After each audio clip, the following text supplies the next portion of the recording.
బంగాళాఖాతంలో కొనసాగుతున్న తీవ్ర అల్పపీడనం దిశ మార్చుకుంది. ఈ తీవ్ర అల్పపీడనం తొలుత పశ్చిమ నైరుతి దిశగా పయనించిన తరువాత వాయువ్యంగా పయనిస్తోంది.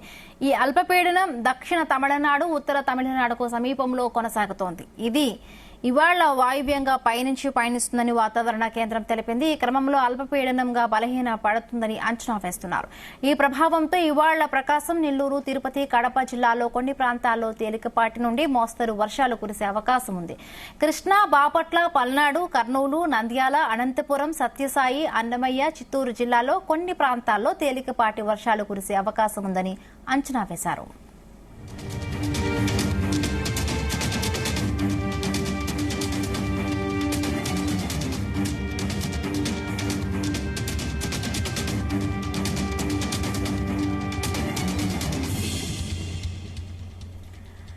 కాగా శ్రీకాకుళం, విజయనగరం, పార్వతీపురం, మన్యం, బాపట్ల, తిరుపతి తదితర జిల్లాల్లో తేలికపాటి వానలు పడ్డాయి. అలాగే తీర ప్రాంతాల్లో చలి తీవ్రత కనిపించింది.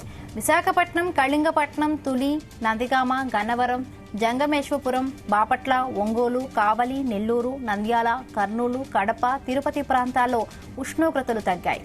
ఈ నెల 27 తర్వాత అండమాన్ సమీపంలో మరొక అల్పపీడనం ఏర్పడుతుందని అంచనా వేస్తున్నారు.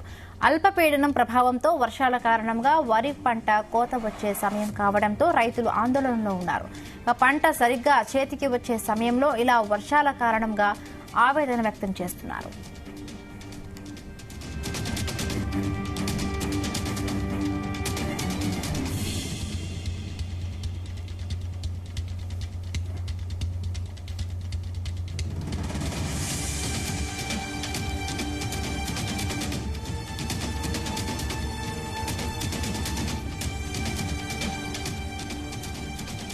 ఈ వర్షాల కారణంగా వ్యవసాయ అధికారులు రైతులకు కొన్ని సూచనలు చేశారు. అన్నదాతలు వరి కోతల పనుల్ని వాయిదా వేసుకున్నారు. ఈ మేరకు వరి కోత దశలో ఉన్న పొలాల్లో వర్షపు నీరు చేరకుండా రైతులు గట్టు కట్టుకుంటున్నారు.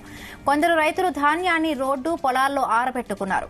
వర్షాలు కురుస్తాయన్న అంచనాలతో ధాన్యంపై టార్పాలిన్ పట్టాలు కప్పి ఉంచారు.